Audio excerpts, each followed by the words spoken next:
to tell you a couple of things. And one of the reasons I'm so committed to social justice.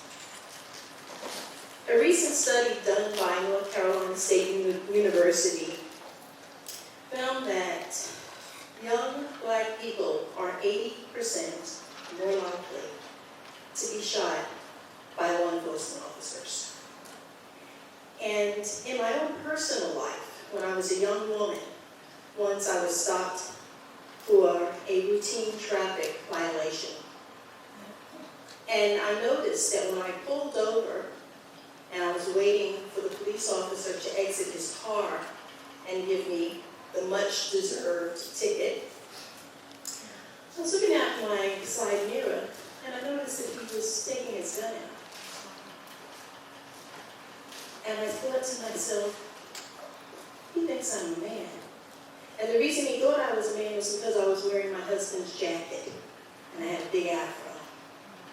And I quickly rolled down my window. This was during an era when you didn't have electric windows. I rolled down my window, and as he approached, he had his gun out. He had the latch off, and I said, "I'm sorry, officer. I made a mistake." And as soon as he heard my voice, everything about his physical demeanor changed. He relaxed, took his hand off the gun, said, "Ma'am, what were you thinking?" Then my husband said, no, I used to drive better than that. The car, I didn't have my purse, I had no registration, I had no driver's license, the brake lights didn't work, everything was wrong. They probably should have impounded the car. What happened to me? He says, "Go home and be more careful." But seconds before he realized that I was a woman, he had his hand on the gun. And this is the problem that people of color, particularly black and brown young men, are faced with. I have a couple of more stories like that in my own family. Unfortunately, I am a member of a community that is impacted by this on a regular basis. And as a publisher of the LA Progressive, I was writing a story and I found out that the Department of Justice actually does not mandate that law enforcement agencies, of which there are approximately 18,000 across the United States, they have no mandate to report when they have used, when they've shot someone. There is no requirement that they submit that information to the federal government. They can do it voluntarily. So we actually don't even know how often police use deadly force against the people who live here in the United States. And so today we're going to be talking about AB 931. Now I'm going to hand this over to Jonathan Rabbi. I'm the Executive Director of CLU, which is Clergy and Laity United for Economic Justice. And among the various projects that we have with the faith community, we have a Black Jewish Justice Alliance that's been looking closely at the question of AB 931. And I wanted to make sure that there's a recognition that the faith community is not really neutral about this. I'm really happy that we're here in this church, and I see one of my colleagues, Shane Kinnison, here from Glendale as well, from the First Baptist Church. These matters are not just neutral matters. These are matters of moral, deep moral value. How our police and how our law enforcement agencies interact with the public, and whether they have a certain trigger-happy approach or whether they have one that is built upon recognizing the inherent worth and dignity of all people, not defining people as good, as bad people, and just deciding on the fly how they will judge a person, which 9 out of 10 times has to do with a lot of things other than just what is happening in front of them, implicit bias and otherwise. This is a deep religious question about how we approach one another, and the idea that all human beings should have the right to be able to just live without fear of being shot by law enforcement. I mean, is it that complicated? It's actually very straightforward. And so we're part of the work with our Black Jewish Justice Alliance in particular, bringing African American and Jewish leaders to bear on these issues. We've been focused in no small part, together with Melanie Ochoa of the ACLU. Oh, and by the way, for full disclosure, I'm also a board member of the ACLU, very proudly so. We've been working on both AB 931 as well as SB 1421, which we'll probably hear glimmers of, the transparency law. But we know that AB 931, which we have a wonderful panel of experts with expertise both in the logistics, the questions of the policy itself, but also real-life expertise, people who have had to deal with the impact of the use of weapons on our streets, to share with us from both experiential and from scholarly perspectives why AB 931 is so important. Before we jump into the actual program, and then I'll return to them so that you get the full message about what needs to be done. The big pressure piece right now is with Mr. Portantino, who represents this district, who plays an important role in ensuring that AB 931 see the light of day. And so you will see in the front some materials, including a phone number to his Sacramento office, as well as postcards that can be utilized to put some additional pressure on Senator Portantino to make sure that this bill moves forward. It's very important that we ensure that he not just move it forward, but that he move it forward without making any significant changes. That the bill as it stands, which was written by our people, by the people who are really trying to make reform happen, that's the bill that goes forward. We don't want a fake victory. We want a real victory. We want to see a policy that ensures that use of force is done only when absolutely necessary. And so that's part one, to focus on Senator Portantino. And part two is to contact your representatives. There's a sheet that has the phone numbers and names of a whole bunch of Assembly and Senate members. And what we want to do is make sure that those offices are flooded with our voices. We know the other side's voices are going to be heard because they unfortunately turn out. But we need to show them that we can turn out too, and not cave to the pressure of law enforcement and to the various forces that they have at work to try to kill this bill, whether it be to gut it or to outright just kill it. And so from that, and they have expertise in killing things, I guess, unfortunately. So without going any further, I'm far less of an expert than the folks here. So what I'd like to do is turn it over now. First to Kendrick Sampson, actor, activist, thoughtful person, to share with us, and we'd like to invite you to come up here. Thank you.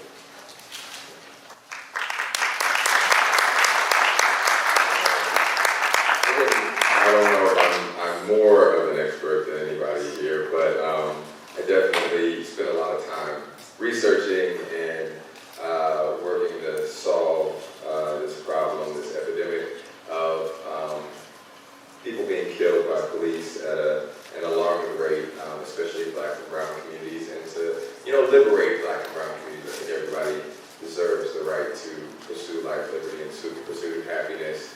And that is not something that's been afforded to community of color with the history of white supremacy in this country, the legacy that is being continued with separation of families at the border and killing of Black and brown bodies.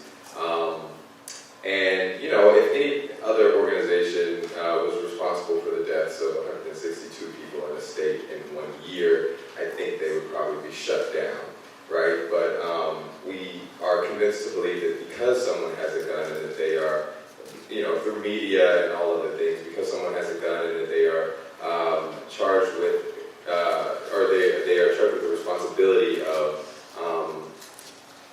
enforcing the law, or more accurately described, getting someone who is allegedly committed a crime to the place where they can be held accountable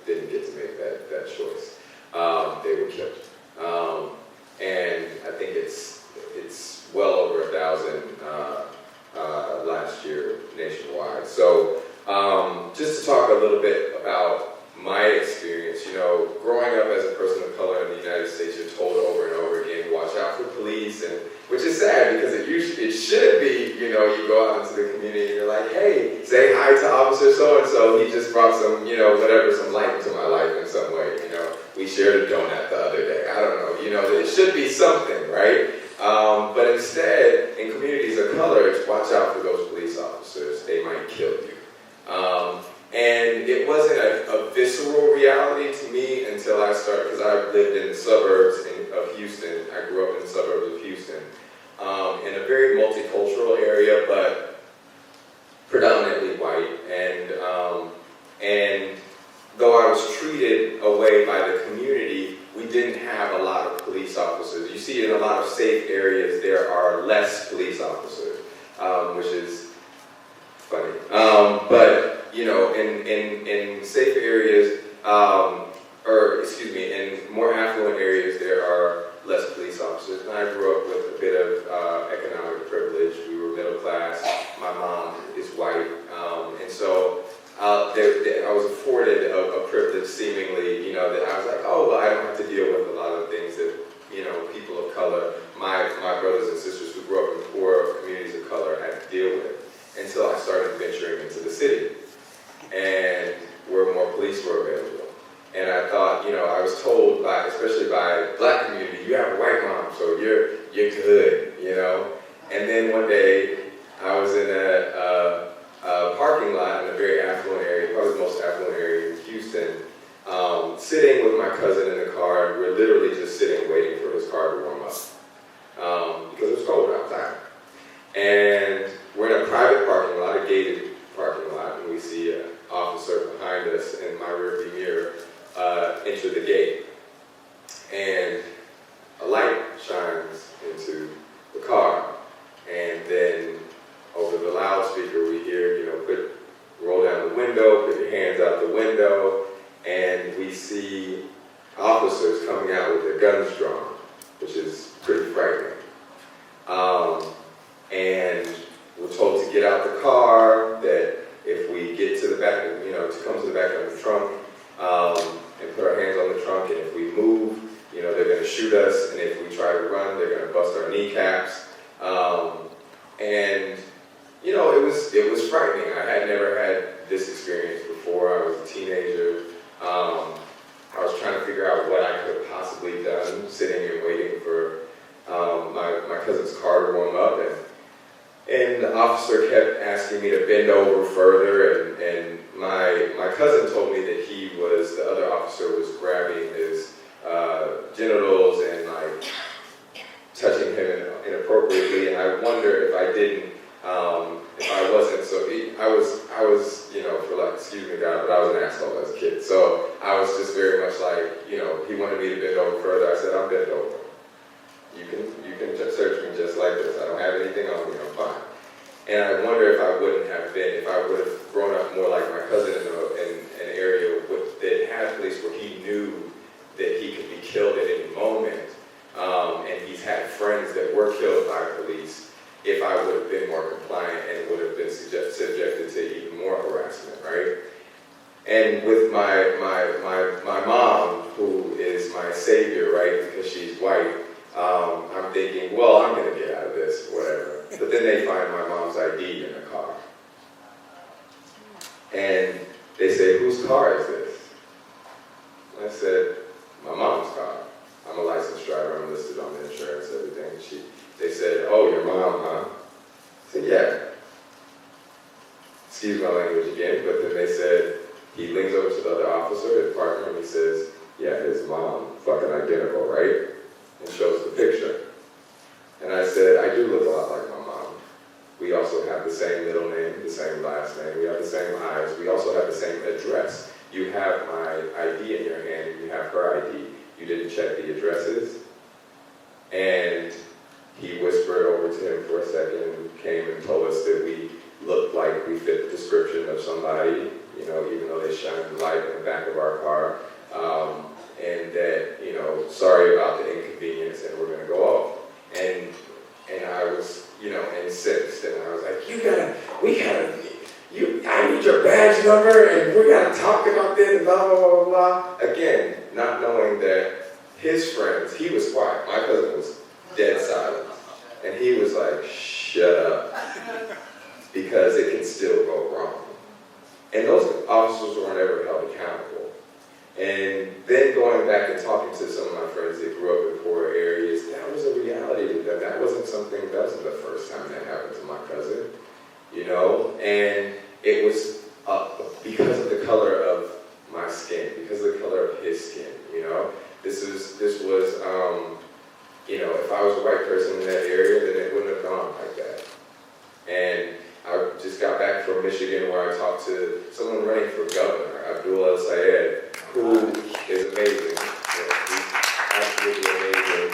And he's experienced. He's a doctor. He's a amazing, productive member of society. He rebuilt the Department of Health, and he's experienced police brutality. You know, being a brown person in his community.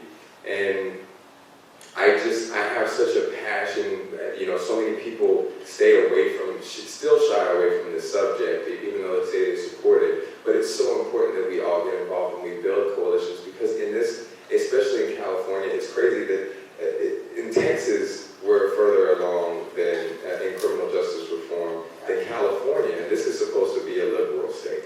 You know, this is a blue state. We have Hollywood. It's supposed to be so liberal. But the police unions here are stronger than in a lot of the other cities, and they're putting money in the pockets of our politicians at an unreal rate. They're out lobbying the NRA, from what I've been told, in the studies that have been shown. And so it's going to take a lot more than us feeling good about Black Lives Matter now, and standing in solidarity. It's going to take some organizing, you know, and it doesn't have to be a lot of people. You know, Martin Luther King was one of a few, you know, organizers. It wasn't the entire Black population that got out there. It was him along with allies, Jewish allies, brown allies, that got out into the streets and organized and caused enough noise and targeted the right people, the right senators, the right, you know, politicians, as we are trying to do today. And we're very strategic in that.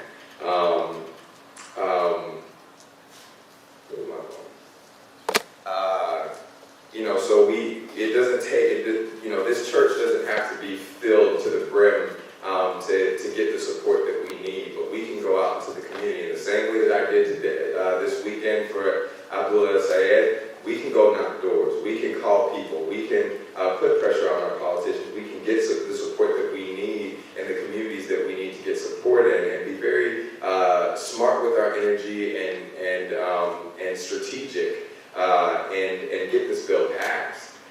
People know the problem, they just need to know the solution as well. And this particular bill, if we, you know, don't know, limits the use of deadly force in situations where they, you know, it will limit officers' use of force to situations where they actually are threatened with death or serious injury.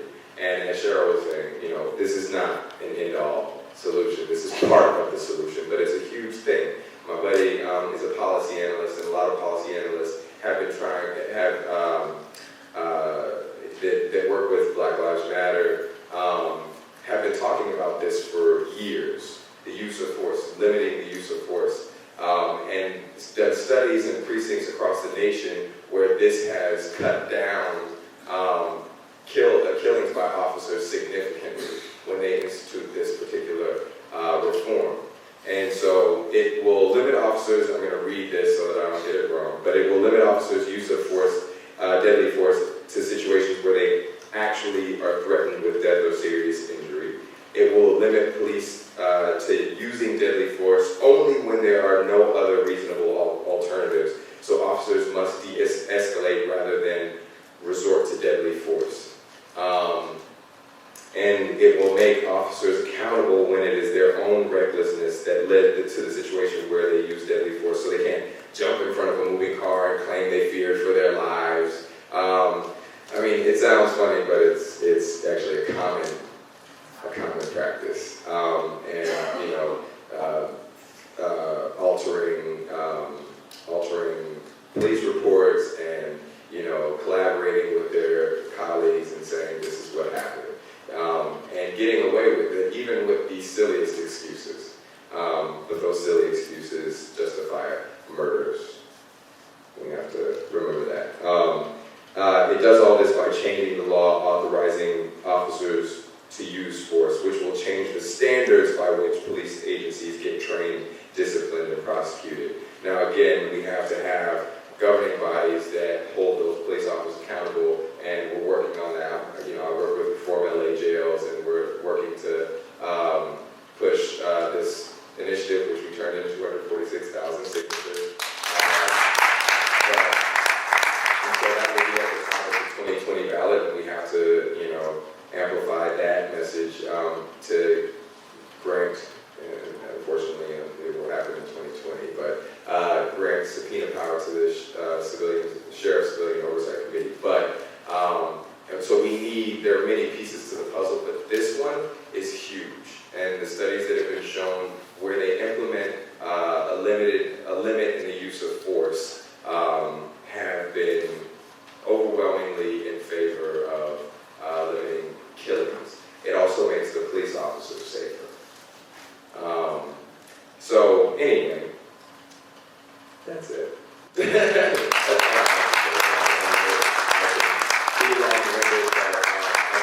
all I want to make sure that I more than anything, I leave y'all with my story and a personal connection to this, because most people, I've gone across the country and communities of color know this so well, and white people do too, but not as viscerally, and they need to know the personal connection.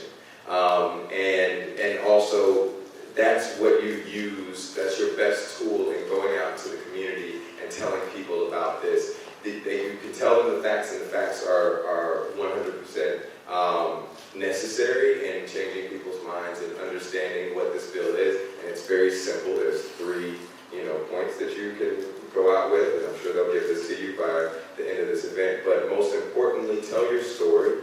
Use your story. Amplify the stories of those that you've heard that were so devastating to you and why you're connected to this bill. And tell everybody you come in contact with. Give them the senator's number. Give them the assembly member or senator.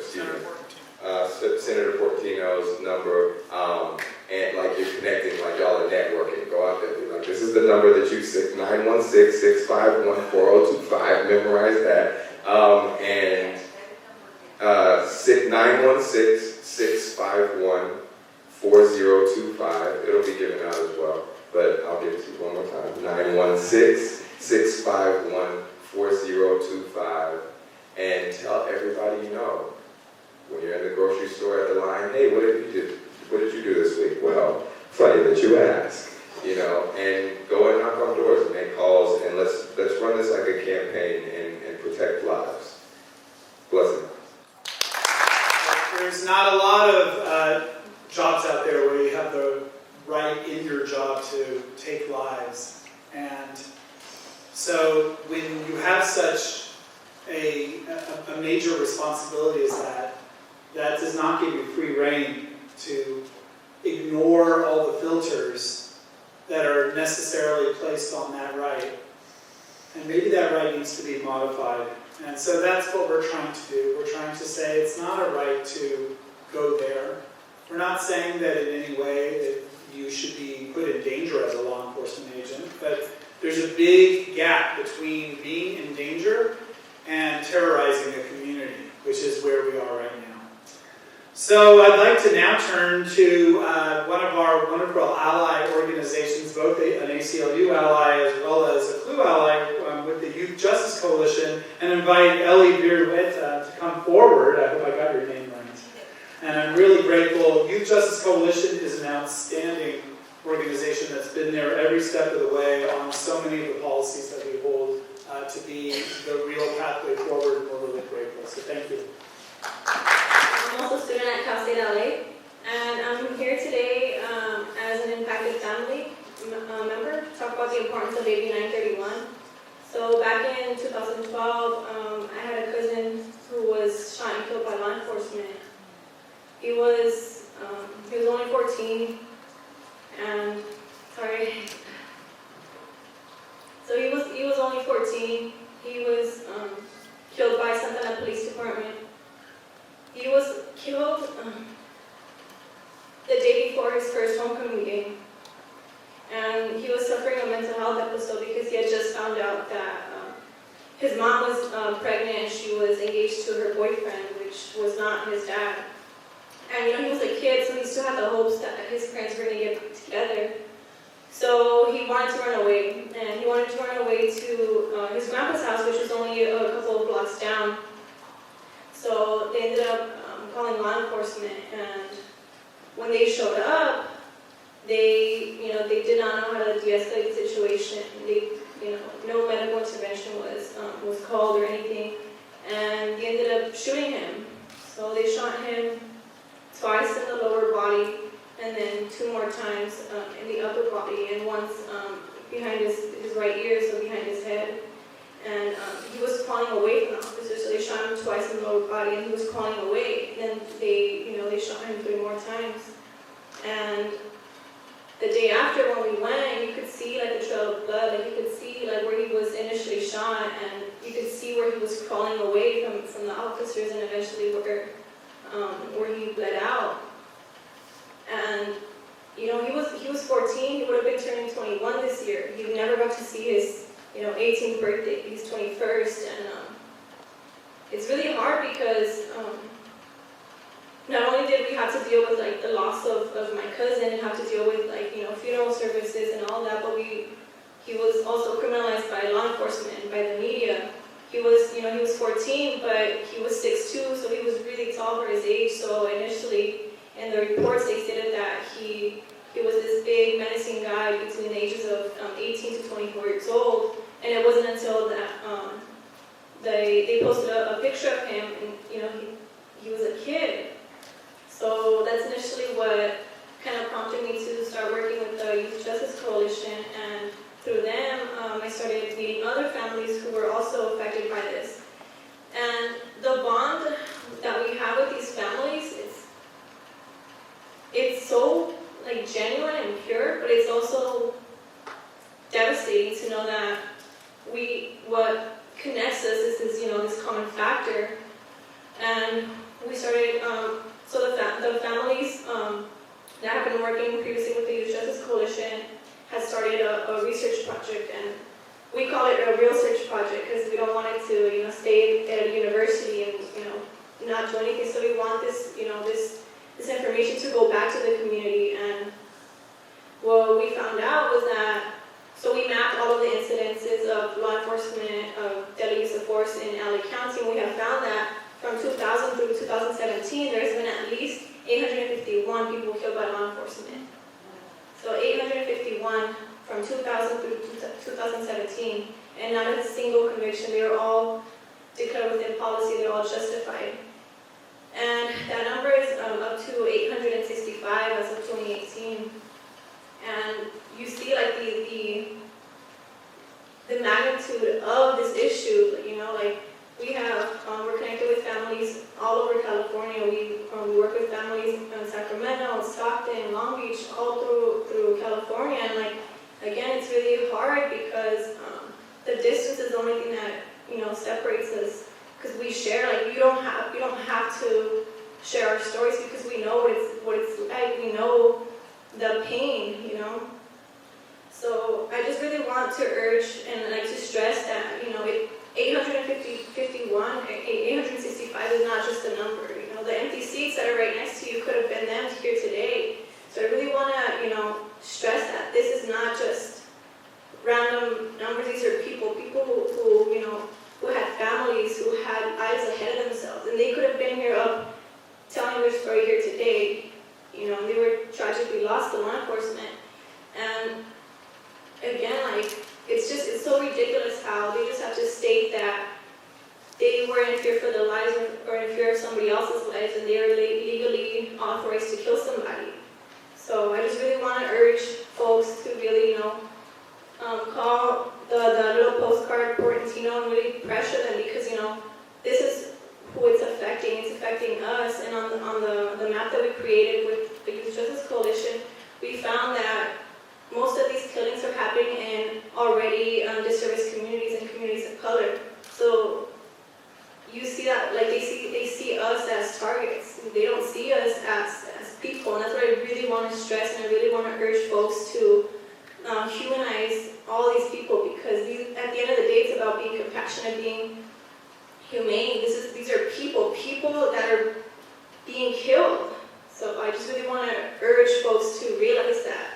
So please, take the time to call your representatives. Those, it can be annoying, but if it has the possibility of saving someone's life, that's what it's all about. And that's what AB 931 is about. It's about saving people's lives. So I just really want to leave that and stress that this is about saving people's lives and being compassionate. Thank you. When you make those calls, remember the stories that you're hearing here, and the story of Ellie's cousin, Junior, of Junior and the Santa Ana police, because when you tell the story, when you give the information to the person in Portantino's office, anything you can do to make it more than just another call, even though that call is better than no call. I don't want to give you the wrong impression. But to help that person on the other end of the line realize that this is actually the story of a real person, what a tragedy.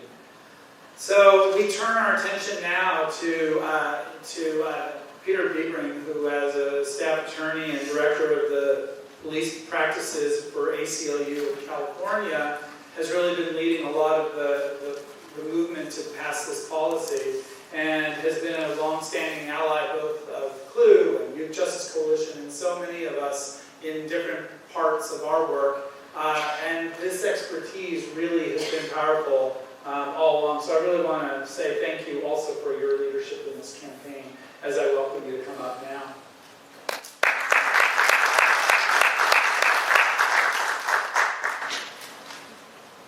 Thank you.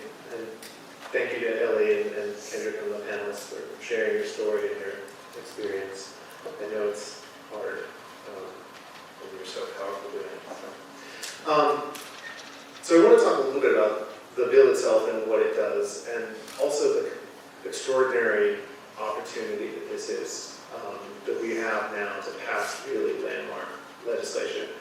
I mean, to have the legislative session in California ends in 3 weeks, and to have a bill like this that would rewrite the rules for when and how police can use deadly force, still active and still in front of the legislature with an opportunity to pass it, is really extraordinary.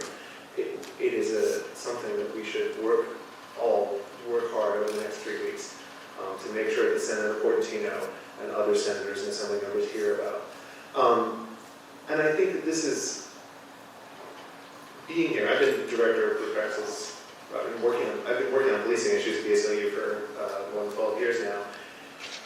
And I think we all know that over the last 5 years, there has been much more public discussion and attention paid to policing issues. Right? We've seen that the Black Lives Matter movement founded 5 years ago, and the attention that's been paid, the movement to recognize people, say their names. But I think one of the things that's happened that has changed about that is, if at first publicity to incidents like the killing of Michael Brown, the killing of Eric Garner and Walter Scott provoked outrage, showed those events being captured on video, showed people in communities that didn't experience police violence what it was really like. I think a lot of people across the country, across California, thought at first, that's these outrageous killings, somebody will be held accountable.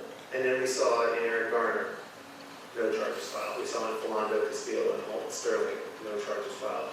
And if you look at the history of California, you can see, Ellie mentioned more than 800 people shot by law enforcement in LA County since 2000. And in fact, in all of Southern California since 2000, there have been more than 2,000 people shot by law enforcement. Only one case has a charge been filed against an officer. And even that didn't result in a conviction. I was working with data the other day across California over a 6-year period. And in only 2 cases were charges filed against an officer. Those were the killing of Kelly Thomas, who was brutally beaten by officers in Fullerton Police Department, and the killing of Oscar Grant by Park Police. And for those 2 instances, both caught on video, to be the only cases where that kind of criminal charges were filed is extraordinary. And then, of course, with respect to discipline, we often learn that there's not even any disciplinary consequences to shootings. Cases like Purdue in San Diego, other cases at Zell Ford here in LA, where there are no consequences to the option. And the point is that we have come to see over the last 5 years that the rules in place for judging police don't hold them accountable for killings that the public thinks are outrageous and unacceptable. And if we want to reduce those shootings, we need to change the rules. We need to change the rules on when police can shoot. So let me talk a little bit about the bill and what it does.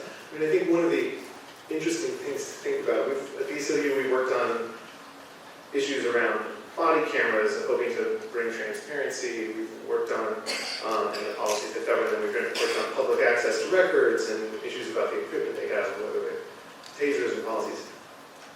But it's interesting to think about what are the rules for when police can take human life and where do they come from. And one of the extraordinary things is the rules, there's a California statute about that when police are authorized to use force and when police can be charged with murder when they have an affirmative defense of murder.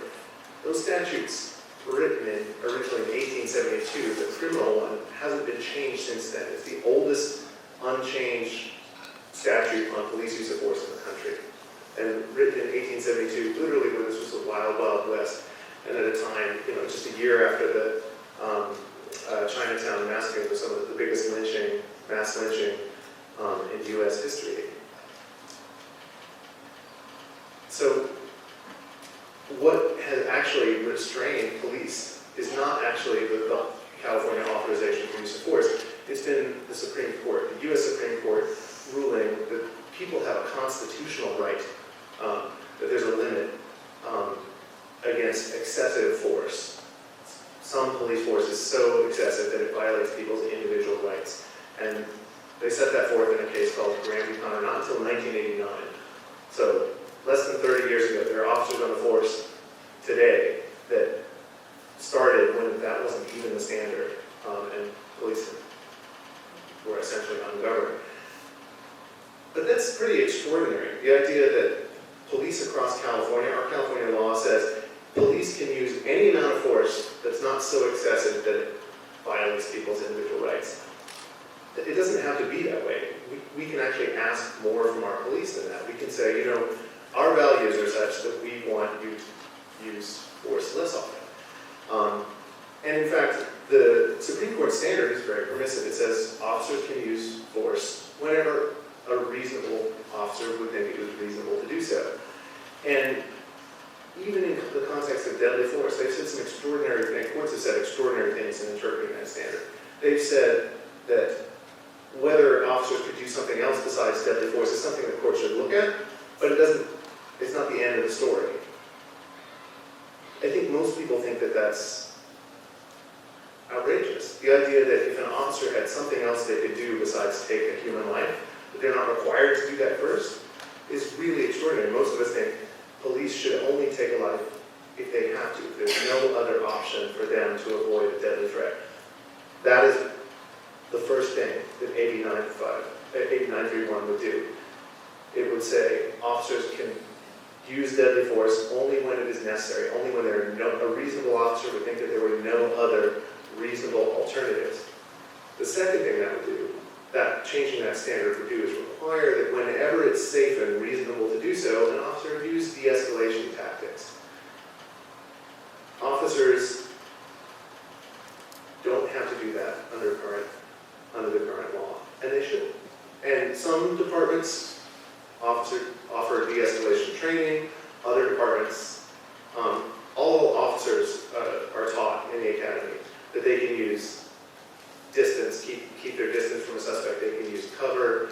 They're taught about how to communicate with subjects. So even if they haven't had de-escalation training with that specific name, they are told how to manage situations and avoid force. But if they are not held accountable and they fail to do so, there's little incentive for them to. The second alarming problem with the Supreme Court standard is that courts across the country, and even in California, have held that the officer's actions leading up to the use of force can't be considered in deciding whether the force is reasonable. That all police officers or police chiefs, police departments, or courts can do in evaluating force is look at what the officer faced at the moment he or she pulled the trigger. So, and that was when Kendrick talked about jumping in front of an officer jumping in front of a moving car.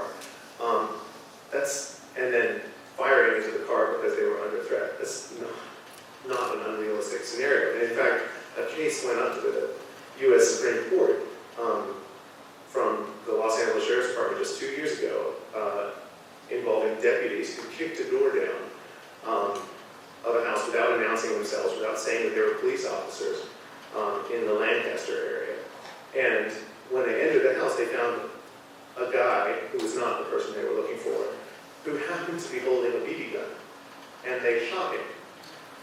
And they shot at him, they shot at his wife, who was several months pregnant and standing in the room. Miraculously, he didn't kill either of them, although crippled the man for the rest of his life. And that the deputies in the lawsuit argued, you can't look at the fact that the officers violated all sorts of standards, all sorts of training, all sorts of policies by kicking this door down and rushing into a house without announcing themselves as officers. All you can look at, all the court could look at, is the fact that those officers were standing in front of a man who they thought had a gun, and it was reasonable for them to fire.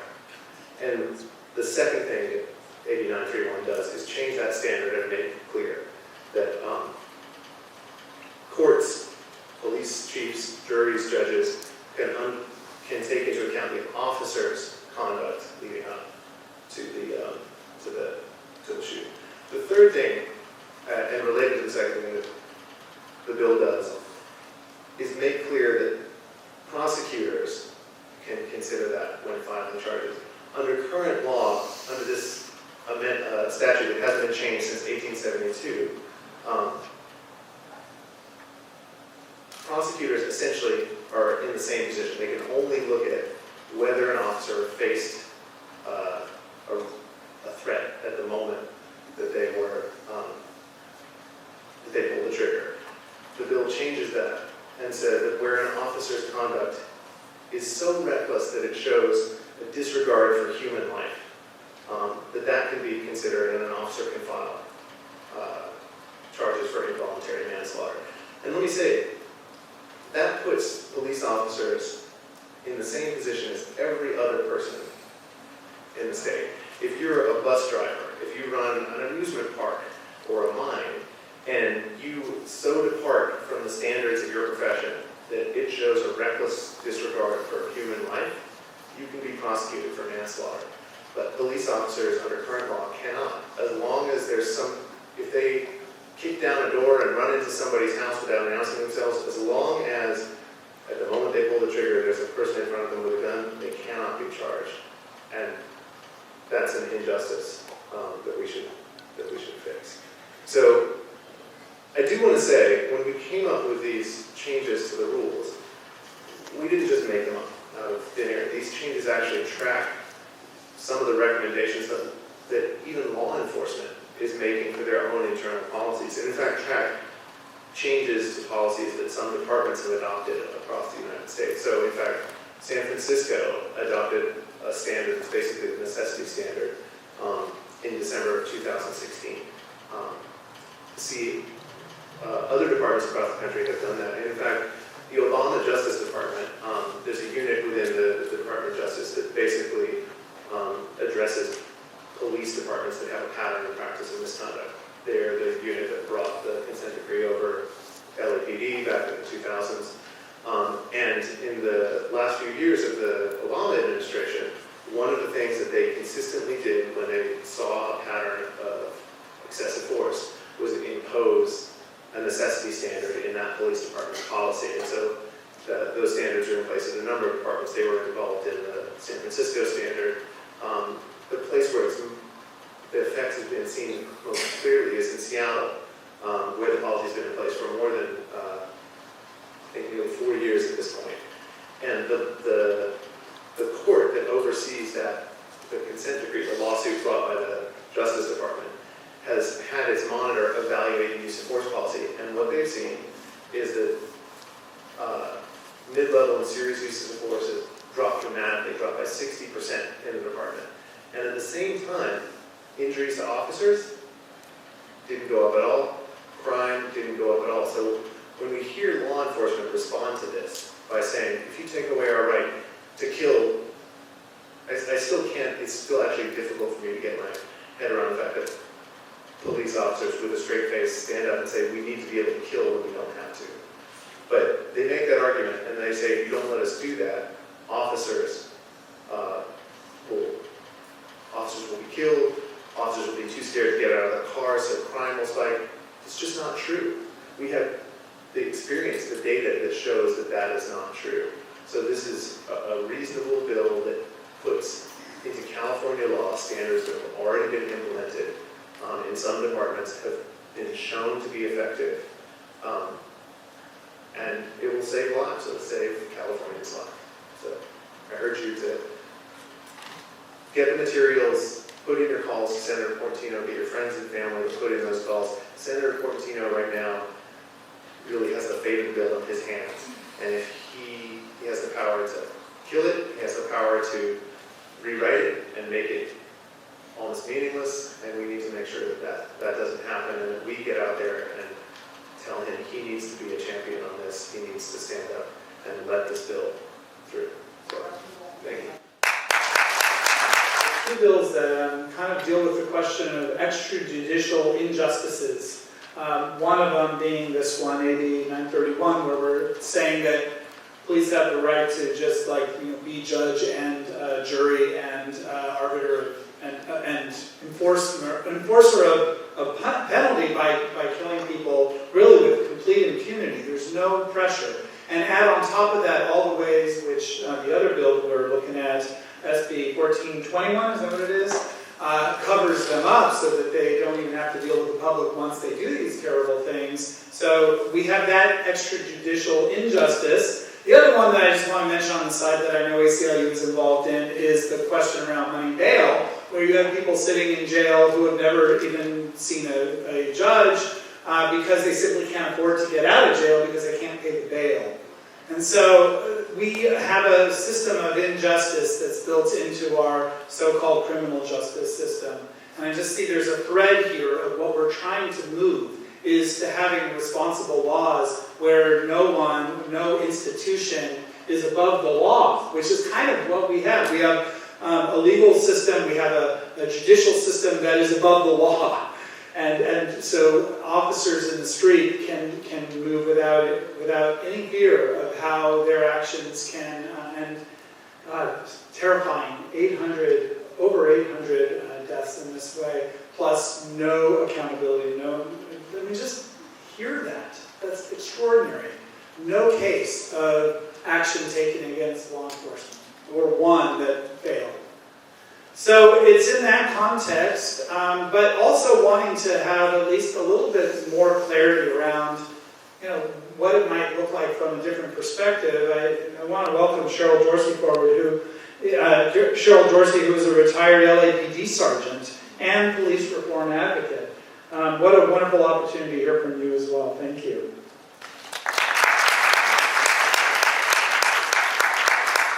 Let me say to you that first I speak to you as a Black woman, I speak to you as a mother, and I speak to you third as a sergeant of police. And so these things that we're speaking about today concern me greatly because I have 4 sons. And when my 4 sons leave the house, they're subject to being stopped by the police for a myriad of reasons, much like me. And so none of us are immune, right? And so the basis for what I'm going to be sharing with you today comes from 20 years on Los Angeles Police Department between 1980 and 2000. I worked under Darrell Gates, Willie Williams, and Bernard Parks. And I spent all 20 years in uniform as a patrol officer and a patrol supervisor. So what I'm saying to you is not something that I think, it's what I know. It's what I lived, it's what I did, it's what I saw. And the reason that this bill is so important is because what I know about police officers and the culture is that great deference is given to what I say as a police officer and what I do as a police officer. And while this bill is important and a great first step, and I encourage everyone wholeheartedly to get behind it, but don't get comfortable, don't become complacent and think that this is the end-all and the cure-all. Because when you understand that great deference is given to what I say, I can articulate why it's reasonable to use deadly force, and I can articulate why it might be necessary. We're taught that deadly force is to be used as a last resort and not a first resort. And too often we see officers doing just the opposite. We see officers using deadly force first. And that's not to say that that was their intent, but sometimes I think things go terribly wrong, and in the moment they realize, I've got to come up with something that's going to justify this thing that should have never occurred. And so they do. And because great deference is given to what we say, it's taken at face value. It's very difficult for jurors to find fault with what we do when what we do is done in a split second. But you know, when you understand that we have tremendous power and that sometimes because of our biases and our own particular hang-ups, we don't always do things the right way. And for that, I came up with a term that I trademarked, which is contempt of cop. And by that, what I mean is, if you do something that pisses me off, there's a price to pay. And I decide what that price is. It could be a ticket. I could arrest you on a Friday and put you in jail for something that I know is BS. It'll be a DA reject on Monday. I don't care, because I met a very low threshold to put you in jail. And I've just taken 72 hours out of your life that you'll never get back. And that's true when I use excessive force or deadly force. Police officers play like we practice. In other words, what I mean is what we're taught. And I have people ask me all the time, you know, well, why didn't an officer just shoot him in the arm, or why did they shoot him in the hand? And that's not what we're taught. And you won't hear probably another uniformed police officer tell you that we're taught to kill folks. We're taught on the LAPD to do what's called a double tap and a failure drill. That's 2 shots in rapid succession to the body, to the 10 ring, which is where your heart is. So I'm not trying to stop you, I'm trying to kill you. And then a headshot. And so if this is what you do as a first resort, rather than a last resort, you can see the problem. And in addition to that, what makes this bill so important is the accountability piece. Because understand that police officers are no different than anyone else. We live paycheck to paycheck, and most officers, particularly the males, collect a lot of toys, so they live above their means. And if they were held accountable when they use deadly force as a first resort rather than a last resort as we're trained and taught, this stuff would stop yesterday. And so while this is important, and I say don't let this be where you stop, let this be where you begin, when I talk about accountability, the next thing for me is the Police Officers' Bill of Rights. Because that's the thing that gives us great shelter. And that's the thing that we hide under when we use deadly force as a first resort rather than a last resort.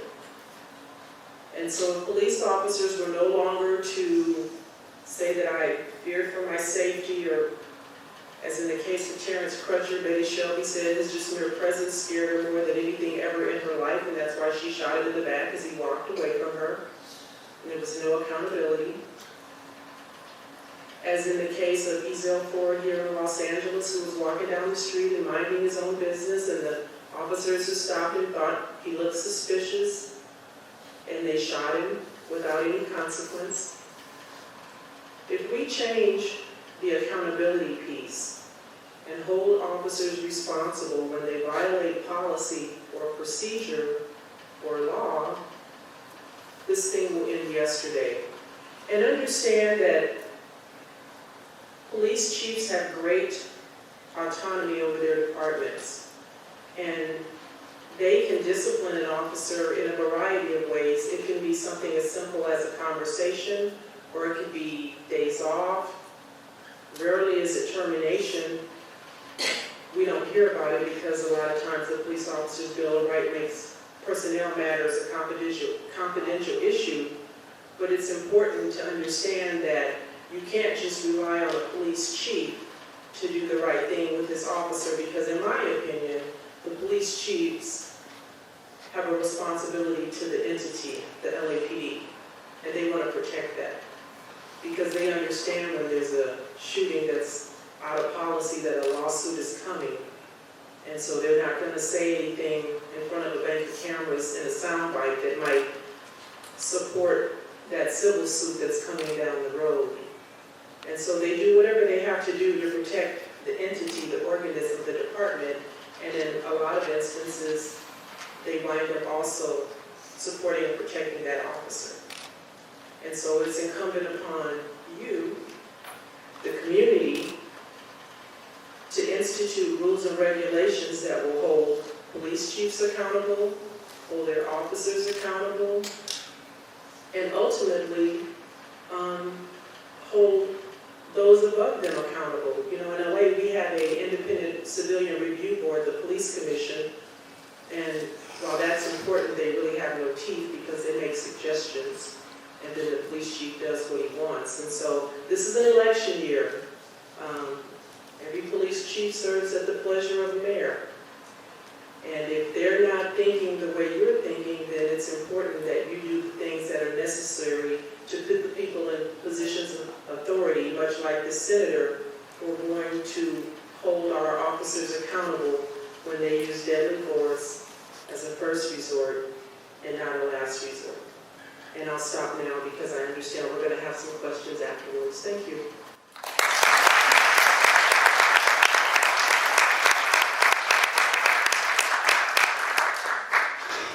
Thank you so much. Yes, we, just a religious note I'll say, as a rabbi I'll point out that in Jewish tradition we say that tzedek, tzedek tirdov, justice, justice shall you pursue in the book of Deuteronomy. And it's the idea that it's said twice to point out that justice needs to be done in just ways. The rabbis teach that in order for justice to really roll down like waters, as the prophet Amos says, you have to have a system that's built upon a real architecture of justice, not one with vigilante justice in the streets of Los Angeles or anywhere else, which is the world in Santa Ana, which is the world that we seem to be in right now. So, do we want to take questions? Well, before working for Senator Portantino, I am a black man, I am a father, and I've been in and out of the system. Before working for Senator Portantino, I was on the board of Justice Not Jails. I was on the board of Christians, PCU, Progressive Christians United. I am currently on the board of the Pasadena chapter of the ACLU. I can tell you that the senator gets it. I think I've scheduled meetings between multiple people in this room, and you guys have all sat down with the senator, and he told you guys we have an issue. He understands that we have an issue. The senator has, obviously we know he has 3 things he can do. And the bill just went up to vote today, and it is on suspense file. to give you guys an update, and that's just so they can know how much money it's going to actually cost for whatever happens. The senator's job right now is not about the policy. There is no talk in our office of a gut and a mid. There's no talk like that, so I don't know where this is coming from. The senator doesn't have that power. He has the power to either pass the bill or let it die, and that's only the financial aspects. As a black man, I sit with the senator a lot. As a young black man, I understand he's doing his due diligence. He knows his bill better than anybody, probably better than the authors, better than he's done his homework on this bill. He's looking at the San Francisco policy. He read to front and back 3 times. He's explained it to me. He's looked at the reports from Seattle and Chicago. So he's doing his due diligence. His goal is not to get in the bend. He let it be known that he wants both parties to come together and actually sit down in the room. He wants both parties to sit down in the room and hopefully hash out and come up with good legislation. I take all the calls. So when you guys get the cards, and the senator has seen the cards, don't call the Sacramento office, call the Glendale office. The Glendale office is the one who takes all the notes, just to give you guys a little insight. We take all the lists. So that number is 818-409-0400. 818-409-0400. So I don't speak here, I'm not speaking here for the senator. I speak for myself as a black man, somebody who's been in and out of the system, somebody who's been pulled over by the police. I still, with a suit and tie, I still get scared when the police pull me in. And he understands it. The senator gets it.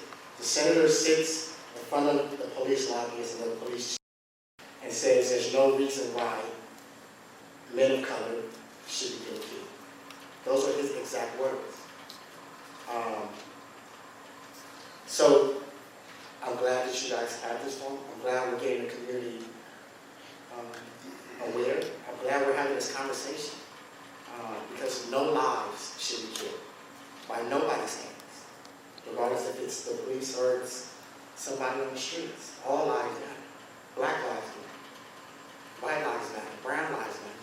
I personally knew Kendrick McDade in Pasadena. I personally knew J.R. Thomas in Pasadena. The senator has heard these stories. So I just want to put that out there from the Dominic Corey perspective. That's my perspective. He is doing his due diligence. He is reading the bill. He is looking at policy. He's going to sit down with his colleagues. He has meetings with the authors. But I think the goal, and he has told multiple groups, I think he's told your guys' group, Peter, the ACLU, and when you guys came in to meet with the senator, that he wants the Black Caucus, Assembly Member Weber, and the police union, the lobbyists, to actually sit in a room and have a conversation. And well, from my perspective, or what they tell us that nobody has said no more. That's what they have told us. So I can believe it, but Can I say something? So here's the thing. I appreciate your perspective, and I appreciate you coming here and especially giving me a perspective as a black man. And Use the mic. Please do. it wasn't really working. Okay, there we go. I appreciate your perspective, coming here as a black man, and I know, that it can be nerve-wracking coming here and standing up for your senator in front of people that you feel may misunderstand his position and everything. But I will say, don't come in here saying all lives matter. I'm sorry, you already know the effect that has, and come on. And my thing is, if you have activist organizations who are saying that you're saying met with him and came and decided that it wasn't enough, that what he was doing wasn't enough, I I am going to veer on the side of the activist organizations and say that, you know, maybe he does understand, and a lot of people do understand, a lot of politicians do understand, a lot of police do understand. They understand the exact implications, right? And they understand how helpful this bill can be. But the thing is that at the end of the day, they're not doing enough. It's not enough just to understand. It's what they're doing outside. This isn't a time where politicians can get by just on knowing enough and supporting bills, but they have to do more than that. This is a time when people are at an unprecedented level of danger, people of color. And that is by, you know, the amount of people that are getting killed by police every year is going up, the amount of people that are being deported, the amount of people that are cooperating with ICE in the police department. This is at an unprecedented number, and so senators need to do unprecedented things. And they need to show their support in unprecedented ways. And as you know, they go into office knowing that they're going to be held accountable for a lot of things. That's what they're there to do. And that's what these organizations are set up to do as well, to hold them accountable. So he could say words, and you know, I go and lobby and listen to the senators all the time, and they say that they understand everything, and I'm really excited about them, and they look like they've been changed. But when I leave that room, my job is to take what they said and hold them accountable on that, and expose it and say, hey, this is what they said they're going to do, and they need to do it. You know? So that's the only thing. And the last thing, and I want to say, watch that All Lives Matter. This is the one last response. Of course. Like, he is the first senator that has hired an ex-felon. I was in prison a couple years ago, 10 years ago. What other senators are doing that? He voted yes on SB 1421. Right? We have these conversations. And I totally get it. Before I worked for him, I'm a community activist. I used to run a high school dropout program in Pasadena. And we partnered with Homeboy Industries. I get it. I come from the streets. I personally know stories. So as long as me, Dominic Corey, as long as I know a politician is actually doing his homework, he's not relying on his staff to do the homework for him. We don't make any recommendations.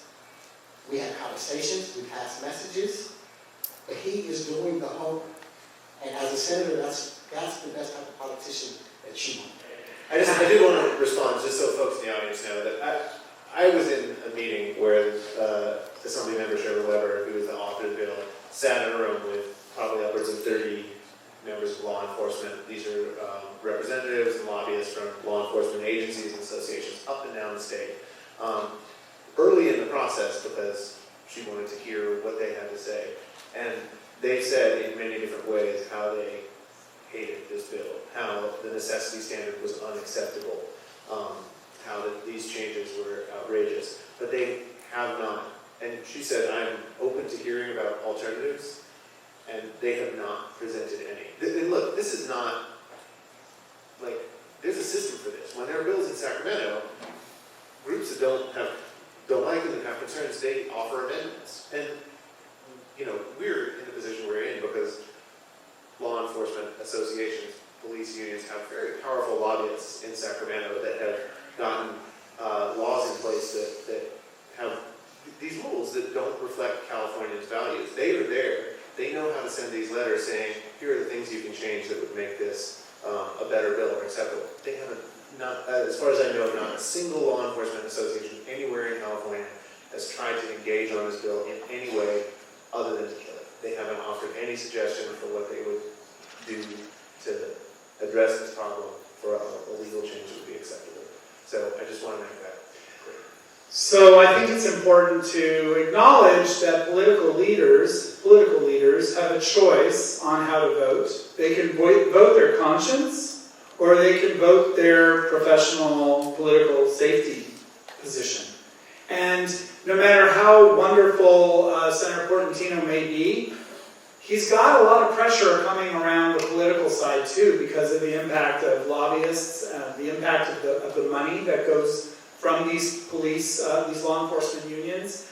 And so we just have to understand the importance for us to exercise our moral conscience here and to recognize that, yes, I think ultimately our voice as people with integrity can outdo the voice of people with big dollars and big threats too. And I'd like to actually ask the first question, and it may be to you, Peter, about those forces that are lined up against us.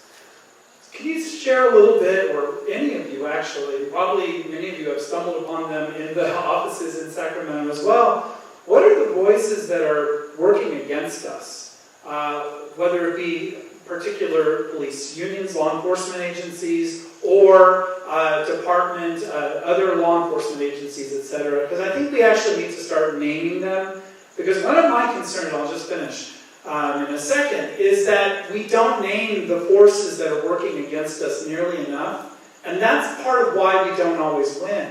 We have to name them and make them more transparent in the struggle, I think, because it's invisible. And it ends up being only about Portantino himself, but he's part of a bigger problem, which is groups that are working against the people in Sacramento. So, please. I'll just say something quick that I know that, and I meant to say this earlier, that police unions have come, they meet with legislators every year, and they talk about their bills and which bills they want to implement and all that kind of stuff. This year they didn't come with any bills. They came with kill bills. They said these are a list of bills that they want to kill, and this is one of the bills. And so they're pouring all of their money into killing reform, from what I understand. And you can correct me if I'm wrong. I mean, I think that's right. The most active forces against this are generally line police officer unions. There's an umbrella association called PORAC, Police Officers Research Association of California, that is an umbrella association of lots of different police unions across the state, and have by and large been opposed to almost every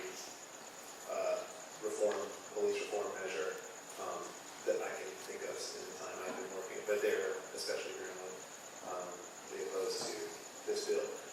There's also, in particular, actually, ALADS, the Association of Los Angeles Deputy Sheriffs, so the line officers union for the LA Sheriff's Department is very actively opposed to this bill. And they're one of the most active actually forces in Sacramento for the law enforcement. And they're the worst in California. Lobby. Yeah, and this is a department that has extraordinary problems. You know, we're reading in the paper, and through the investigations of the LA Times, right, about the cliques of deputies that gang effectively. Gangs of deputies, we call them. And the entity that is representing those officers and seeking to protect them from any kind of accountability is one of the strongest lobbying forces in Sacramento. I'm sure Cheryl also knows a lot about the forces of the past, I heard. Or not. Every law enforcement officer thinks that these changes are bad. I mean, first of all, there are agencies that have promulgated these policies as policies for their department. They're law enforcement, like Cheryl, although extraordinary to stand up and speak out publicly in favor of this. There are a number of folks who have privately said that this is a reasonable reform. I think in the coming days we should see some more public announcements from law enforcement. We've had letters of support for the bill from a lot of civilian oversight. So the leadership of the Obama Justice Department section for the special litigation section of the Civil Rights Movement. So that's a section that is responsible for police reform. The former officials and supervisors of that section endorsed the bill. We've seen endorsements from Mike Giannacco, who provides oversight up and down the state, Merrick Bobb, who is providing oversight for the Sheriff's Department, but also for Seattle. So the guy who oversees the Seattle Police Department and sees what a change those policies have made has endorsed this bill as well. So it is not that people who are not in law enforcement don't support it, but the officers' unions tend to be extraordinarily reactionary forces. Should we be contacting our assembly representative or not? If we do end up dealing with this kind of amendment potential, right, it's still in play in both houses as I understand it, both Assembly and Senate. And so yes, absolutely, you should contact your local assembly member as well as your local senator You might not live in Senator Portantino's district. Correct me if I'm wrong, I think that's right. Yeah. Okay, good. Yeah, thanks for asking. Legislation, basically what it does is it codifies what police are currently doing when they interact with the vast majority of people that they interact with the exception of Black and brown, mostly men. So this is not something new. They already know intuitively, we all know intuitively how to respect each other. And Kendrick, you said something about there's been an escalation. Well, we're not sure there's actually been an escalation because we have no mechanism for accurately keeping account. The Department of Justice does not require it, it's not mandated. And I wrote an article about the terrible killing of Goodwin, Shermer, and Cheney, and how when they went to discover their bodies and they were dredging the river, they kept finding other bodies. And they said, oh, no, this is the wrong one. Oh, that's the wrong one. That's the wrong one. This has been going on forever. It's been going on at least since 1619 in this country, before we even had police officers. So I just wanted to say that Anthony Portantino is a decent human being. I consider him a friend. The most important political actor in this country is us. And so we cannot rely on politicians. We need to take action. It's one of the reasons that we do this. It's one of the reasons that we have these every other month. We are urging everyone to please become more active. Because until that happens, we're just going to continue to get the same thing. Thank you. A few years ago, I know ACLU was at 8953 or 43, I can't remember, that was to try to create some metrics around how disproportionate different departments are in the way they are interacting and with the community and the racial profiling that they continue to deny. So. Wondering if there are any other neighboring legislatures that we should probably focus on, and then on just maybe kind of unrelated note, but there's been a lot of talk across the country about standing ground laws, and my thinking is one doesn't exist in California, and I'm wondering if there's time to just address whether California has a standing ground law or if there's anything we should. Absolutely, call your own senator. Every senator is getting pressure from law enforcement. It doesn't. You said you're from Senator Allen's district. Senator Allen is a very progressive senator who has a good record on criminal justice issues. He hasn't committed to vote for this bill because he's getting strong pressure. And any senator, no matter how progressive they are, if they are hearing nonstop from one side and never from the other, what are they going to do? They may not be able to vote, even if it is their conscience. So, you too call Senator Allen, get your neighbors and friends, call Senator Allen. That's important too. He doesn't hold quite as much sway as Senator Portantino. He's certainly not on the Appropriations Committee, but he's going to be voting on the bill by the end of August, hopefully, if Senator Portantino lets it out. The stand your ground law is a more complicated thing. California does have essentially a stand your ground law in the sense that that there isn't a duty to retreat built into the self-defense law for, and we can hold another forum on that. That was an interesting comment about the Sacramento phone numbers versus the local offices. I think call twice. They also had, I asked for a list of the top 10. Allen is number 1 for some reason. I don't know why they put it in order, but they give me Allen, Dodd, Glazer, Hernandez, Hueso, Leyva, McGuire, Khan, Portantino, and Stern with the top 10. Top 10 for what? The targets, for me to amplify to target. I mean, it was made clear that there are so many, but for me specifically, I was told to amplify that. So the two people to pressure on appropriations is Portantino and Atkins. Atkins, because she's the president pro tem of the Senate, and it's usually those two folks that get bills out of the Senate. And on the assembly side, it would be, the speaker, if it was a different bill, the speaker of the assembly and the chair of the appropriations committee on the assembly side. So because the bills in Senate appropriations, that's why they're important targets now. But the other ones are when it gets to the floor. So if it gets out of appropriations, then it's going to go to the Senate floor, and then targeting all your senators is really important. For now, you can also target appropriations committee members on the Senate side and tell them to pressure Atkins and especially to pressure their own chair, Portantino. And I appreciate what you said about Portantino wanting groups to sit down and create a better bill. This bill is really, really reasonable and conservative, even by law enforcement standards. It just brings us in line with what the U.S. Constitution says and what U.S. Supreme Court decisions are. So remember that, California having the most outdated bill, we're just trying to bring ourselves in line with what's happening in other states. And it's probably one of the main reasons why we have the highest use of force in the nation, both in terms of real numbers and in terms of rates in many of our counties. And I guess my question was to Ms. Dorsey and to Ellie. Ellie, because your cousin was shot in the back as he was crawling away, and he'd already been shot to the ground. And so many people are shot in the back, or as they're holding a tree branch, or toenail clippers, or a screwdriver, etc. Or so many people are shot, as you already said, Ms. Dorsey, when there's a car involved. Can the two of you talk about why this bill is important in terms of raising the standard to necessity, and how the current standards make it so possible for law enforcement to shoot in any case where the person is a risk to anyone in the community or to law enforcement? Officer, if I say a thing, it's very difficult to argue with me about what's in my head. So if I tell you that you scare me, prove you don't. It's very difficult to argue that point. And so,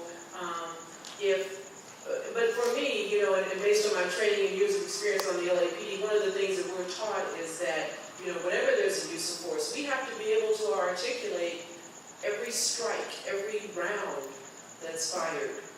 We're supposed to be able to address why that was reasonable, why it was necessary. And part of what they do is they kind of train us how to do that. And that's what makes it so difficult to overcome in the eyes of a juror when they hear an officer articulate what it is that you did that made me shoot you 15 times when really only one bullet was necessary to overcome the resistance or to stop you. I'm not really trained to stop you.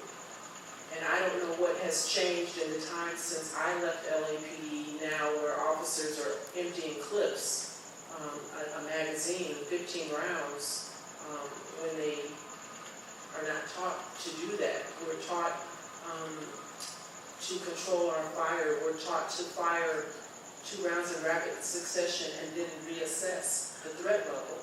And so officers are not doing that. Clearly, when you fire 15 rounds, you have little time to reassess the threat and determine whether or not it really exists. But it goes back to what's in my head, and it's difficult to argue that. I kind of want to go talk about the data that YJC has been conducting. So out of the 851 people killed by law enforcement, more than half of those people were not even armed with any type of firearm, any type of weapon. Some of them are clearly once we have the DA reports from 2009 through 2015, and what we see is that once you read the DA reports, you clearly can see that some of these people were suffering or they're having a mental health episode. So what this bill does is also it pushes for de-escalation tactics, de-escalation methods. So you would have to resort to non-lethal forces before they resort to lethal use of force. And I don't know, the data is so impactful. It's we have a map and we can share that with you all. But at least for me, one of the reasons why this is so important is because we know this is happening in our communities, and we know, I live in El Monte, it's we have a lot of folks get killed by law enforcement out there too, and just having it on the map is really, it just shows you the magnitude, because we have it in red, so the hot spots, and just to see how all along the coast, you hardly have any folks getting killed by law enforcement, and who lives on the coast? Not us. So, seeing that, is really impactful. And again, like this is like a black and brown issue, because out of the 851 people killed by law enforcement, 31 of them were women.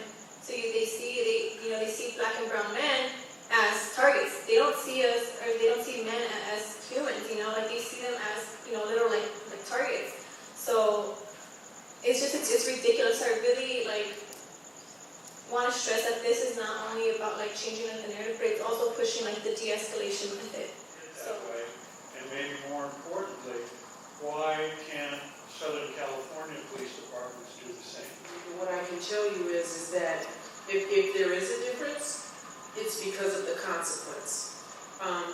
Police officers by and large know to do what's right, and they're clear on that. And I say this all the time about the LAPD, and so some of you here may understand what I'm saying. There's two departments. There's that one that's south of the Santa Monica Freeway, and then there's that one that's north. During my 20 years, I worked over on the west side in Venice area, Pacific Division. And the things that go on in 77th and Southeast aren't tolerated in Pacific and West LA. It doesn't happen. And so how is it that an officer who's working Southeast in one deployment period and finds himself on a transfer next month to West LA gets right? Because there's a consequence. Because the citizens in more affluent areas tend to complain. They don't complain amongst themselves. They can generally call the captain on a traffic stop. It wasn't uncommon for somebody to tell me, I'm going to call Captain so-and-so on his cell phone because I don't think I ran that stop sign. But in the South End, they don't do that because we're conditioned to believe, and it's true, that nothing will happen. And so, but for a consequence, unless you deter that bad behavior, then why would an officer do anything? Why would the officers who shot and killed Ezell Ford worry about the next mentally ill person that they stop, who looks suspicious, whatever that means, when there was no consequence? If you don't do anything to deter the bad behavior, then it continues. And so I think if that goes on, if there is a de-escalation that's occurring in other places, it's because of a consequence. It's because of accountability. And that's the kind of thing that needs to be in place to stop the officers from doing the things that they do day in and day out, in my opinion. The Use of Force Project, part of Campaign Zero, also just did a basic survey of police departments and their use of force policies, and looked at kind of a number of different areas in which they could be kind of more restrictive and limit force, or be more lax and allow force. And just unsurprisingly found that the more restrictive policies led to lower incidents of use of force. And so, look, a strict policy on paper doesn't always translate to accountability. I mean, that's exactly Cheryl's point about the two LAPDs, right? Same policies in both places, but different levels of accountability. But you can't hold officers accountable unless you start with a strong policy. And so the fact that these policies do lead to lower incidents of use of force. And the same study looked also at assaults on officers and crime rates, and found that there was not an increase in assaults on officers, or a higher rates of assaults on officers at departments that have restrictive policies. And in fact, there was a slightly lower rate of assaults on officers, which on some level makes intuitive sense, because if people feel safe, if they feel like they are less likely to be shot by an officer who stops them, they're going to be calmer, the whole situation is going to go better, and everybody will be safer. I kind of want to talk about you briefly mentioned SB 1421. So these two bills, they do complement each other. So again, AB 931 is the accountability, and then 1421 is the transparency. And you can't have accountability without transparency, and vice versa. So for folks that aren't familiar with 1421, so it would allow access to personnel records, and we're not looking to get like their address or their phone numbers, like anything like that. It's only for sustained sexual assault reports. lying like on the job and not just about like, you know, being late or whatever, like, you know, planting evidence, fabricating, you know, whatever. And then it would also look into how many times this law enforcement official, whatever, has when they resort to lethal use of force or, you know, serious bodily injury. So these two bills do complement each other, and like I just really want to stress that, because that's also one of the reasons why, you know, we don't see any type of accountability, because we don't have the transparency. We don't have any of that. So I just really want to, you know, put that out there.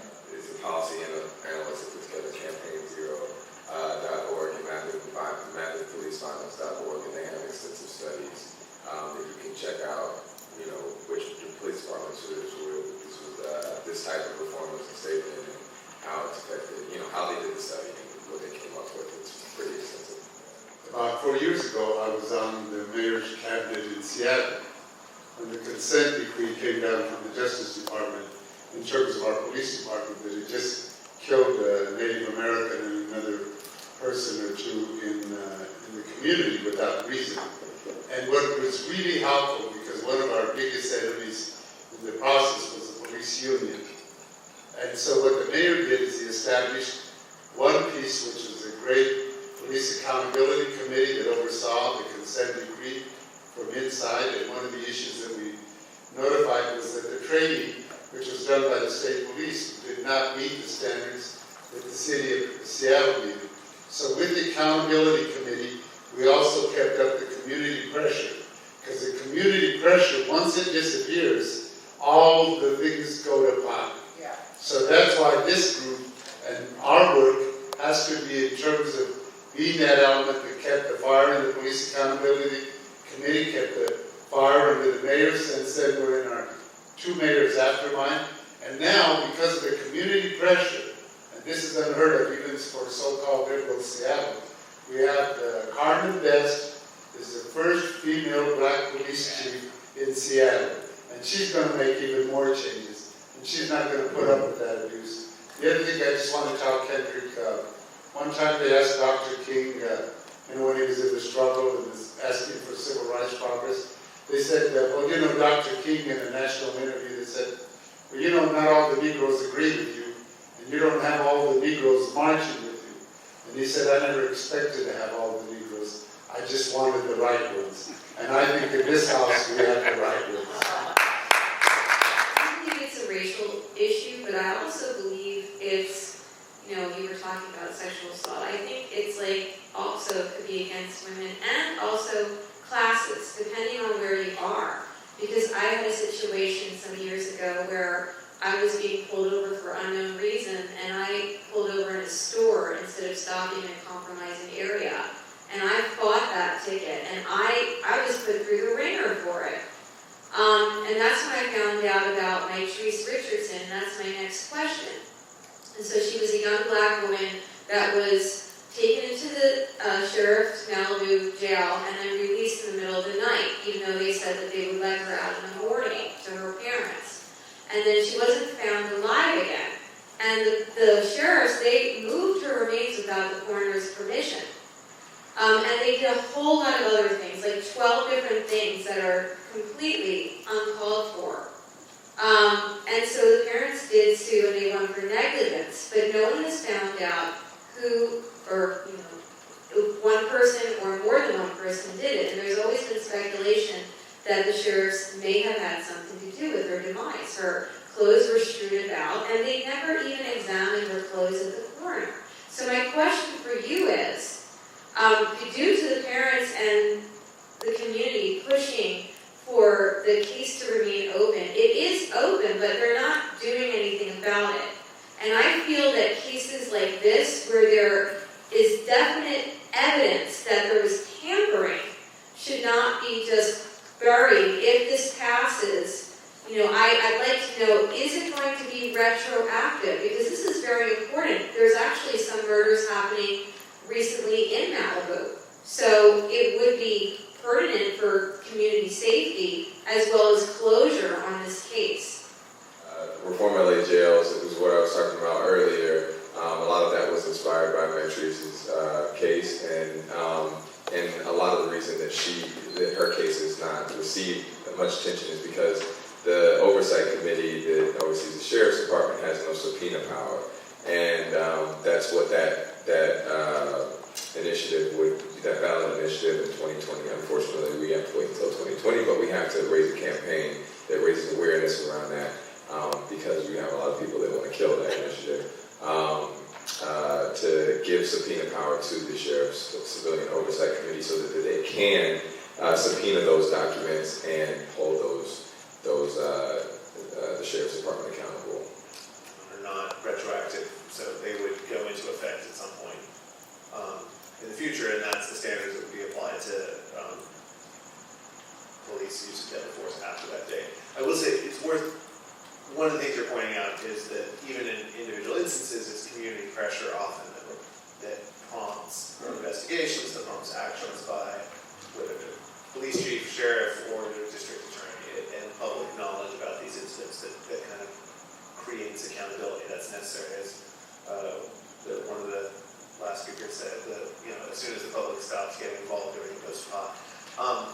The other bill that we've kind of talked about a number of times, SB 1421, that would provide information about investigations into serious uses of force, sexual assault, and fabrication of evidence, that would apply to any records that are currently held. So it would apply even to records currently held about uses of force that have already happened. So in that sense, this both would be retroactive and would allow